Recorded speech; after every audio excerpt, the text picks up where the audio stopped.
Dissection of an elephant.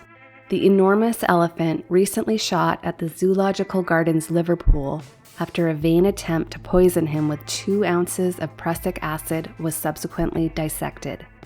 At the first plunge of the knife into the cavity of the stomach, the gases in the interior exploded with a sound like that of a 6-pounder. The poison appeared to have produced no effect. Such was the size of the beast that his skull was capable of holding 3 full-grown persons. This is the forgotten and tragic story of Rajah the elephant. While digging through old archives, that bizarre newspaper clipping immediately caught my attention. Why were they trying to poison him? Why was he shot? His stomach exploded? The article gave no answers, so I had to find them myself. It turns out Rajah had been the star attraction at the Zoological Gardens, a 12-acre park that opened in 1833 by longtime traveling showman Thomas Atkins. Nearing 70 years old, Atkins had grown tired of life on the road and opened the zoo as a permanent home for his menagerie. Located just off West Derby Road in Liverpool, England, the gardens were part zoo and part entertainment venue. Visitors entered through rustic gates and strolled down gravel paths lined with beautiful flowers and shrubs. They could buy fruit and cake from the nearby stalls to feed to the animals, all while listening to live bands perform. The main event at night would be the elaborate fireworks display, which the zoo manufactured themselves on site. It was loud, crowded, chaotic, and wildly popular. On busy days, more than 4,000 people poured through the gates. Exotic animals arrived from all over the world. Lions, monkeys, zebras, and parrots. They even had dens for wolves, buffalo, and bears. But Rajah was the star. Standing an impressive 10 feet tall and weighing in at over 4 tons, he was the largest elephant in Europe at the time. At 35 years old, he had been with Atkins for 12 years, captivating thousands with his size and strength. But behind the spectacle, trouble was brewing. In 1838, a bear escaped and chased after a young child.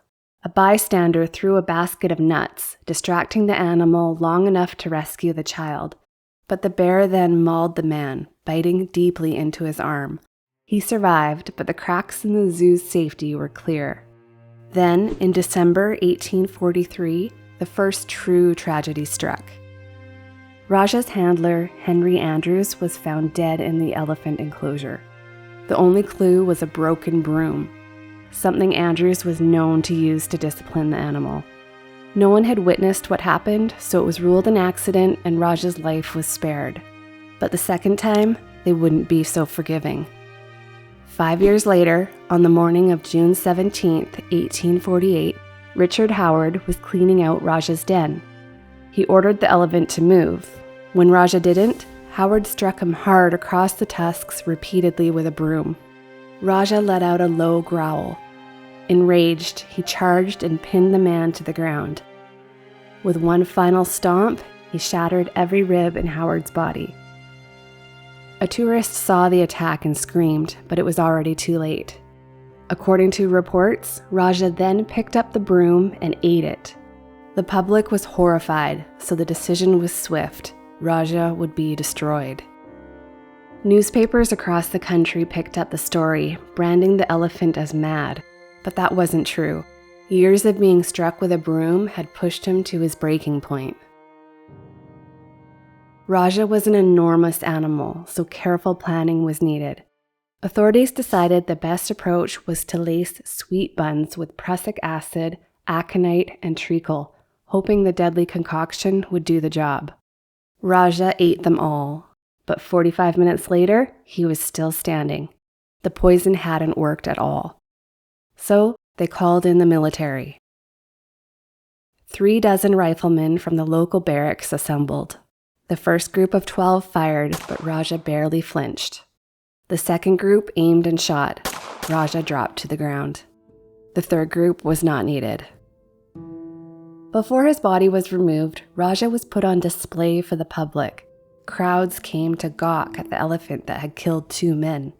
All of this happened just 2 weeks after Thomas Atkins, Rajah's longtime owner, died at the age of 84. He would have been heartbroken to see this unfold. Then came the dissection. When the knife pierced Rajah's stomach, the built-up gases exploded like the sound of cannon fire. The stench was so overpowering that the man in charge of removing the internal organs fainted while inside the cavity. Transporting his remains was a logistical nightmare. It took teams of strong men and horses to haul his head and legs onto carts. His flesh alone weighed 2 to 3 tons. It was carted off and processed into patent manure. The zoo had planned to reconstruct Rajah's skeleton and put it on permanent display, but that never happened. Years later, a fire swept through the elephant house. No one knows what started it, but by the time it was over, Rajah's bones were reduced to ash. In 1865, the zoo closed for good. The land was sold off and almost nothing of the gardens remains today. A Sainsbury's now sits on the site, and the only trace left of the gardens is the old ticket booth, which is now a pizzeria called Dee Dee's Gatehouse. That and a short, gruesome newspaper clipping is all that's left of a place where thousands once gathered admiring a 4-ton elephant named Rajah, who became headline news for all the wrong reasons.